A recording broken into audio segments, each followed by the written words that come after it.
warahmatullahi wabarakatuh. Saya Salsabila dengan NIM 0601232031. Saya Nesi Dwi Hapsari dengan NIM 0601232028. Kami dari Prodi Ilmu Perpustakaan 1, Fakultas Ilmu Sosial, Universitas Islam Negeri Sumatera Utara.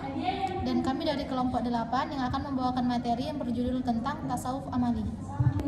Baiklah, saya akan membawakan materi yang pertama tentang tasawuf. Tasawuf adalah membersihkan hati dari apa saja yang mengganggu perasaan makhluk, berjuang meninggalkan pengaruh budi yang asal atau insting kita, memadamkan sifat-sifat kelemahan kita sebagai manusia, menjauhi segala keseruan hawa nafsu, mendekati sifat-sifat kesucian rohani, bergantung pada ilmu-ilmu hakikat, menaburkan nasihat kepada semua orang, memegang teguh janji dengan Allah dalam hal hakikat dan mengikuti contoh Rasulullah dalam hal syariat. Adapun tasawuf amali sendiri dapat dipahami sebagai ajaran tasawuf yang lebih menekankan kepada perilaku yang baik yang hakikatnya dengan amalan ibadah kepada Allah.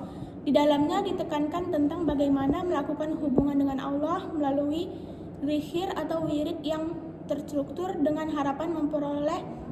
Tasawuf amali merupakan tasawuf yang mengedepankan mujahadah dengan menghapus sifat-sifat yang tercela, melintasi semua hambatan itu dan menghadap total dengan segenap esensi diri hanya kepada Allah Subhanahu wa taala.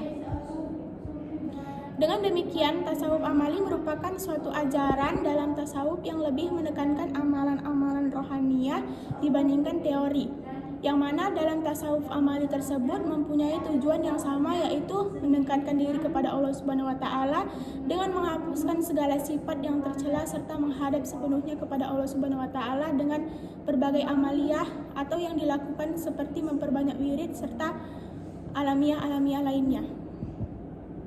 Kemudian fungsi dari tasawuf amali yaitu pertama, untuk memperkokoh akhlak dari pengaruh-pengaruh luar, terutama pengaruh mewahnya harta kekayaan dan kekuasaan. Kedua, untuk membina sikap zuhud, sikap yang menyebabkan hati tak disukai oleh hal-hal yang duniawi yang mengakibatkan lupa akan Allah Subhanahu wa taala. Baik, selanjutnya materi yang kedua yaitu ciri-ciri tasawuf amali. Nah, ciri-cirinya itu ada yang pertama, melandaskan diri pada Al-Quran dan As-Sunnah. Dalam ajaran-ajarannya cenderung memakai landasan Quran dan hadis sebagai kerangka pendekatannya. Nah, yang kedua ada menekankan pentingnya syariat, syariat dan makrifat dalam ibadahnya, kesinambungan antara hakikat dan syariat, yaitu antara keterkaitan tasawuf atau sebagai aspek batiniyahnya dengan fikih atau sebagai aspek lahirnya. Nah, yang ketiga yaitu lebih bersifat mengajarkan hubungan antara manusia dengan Tuhan melalui amalan ibadah. Menurut Al-Quyairi, yang dimaksud dengan maqamat adalah hasil usaha manusia dengan kerja keras dan keluhuran budi pekerti yang dimiliki Tuhan yang dapat membawanya kepada usaha dan tuntunan dari segala kewajiban. Menurut Al-Tusi, ahwal adalah suatu kondisi jiwa yang diperoleh melalui kesucian jiwa. Ahwal juga memiliki macam-macam bentuknya, antara yang satu dengan yang lain, memiliki karakteristik yang berbeda.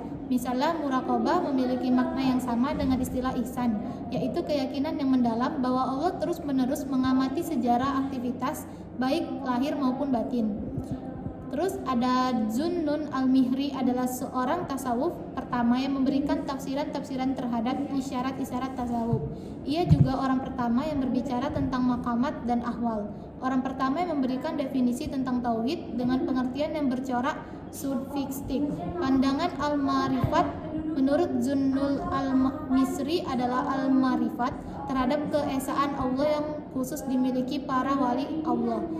Sebab mereka adalah orang yang menyaksikan Allah dengan mata hatinya, maka bukalah.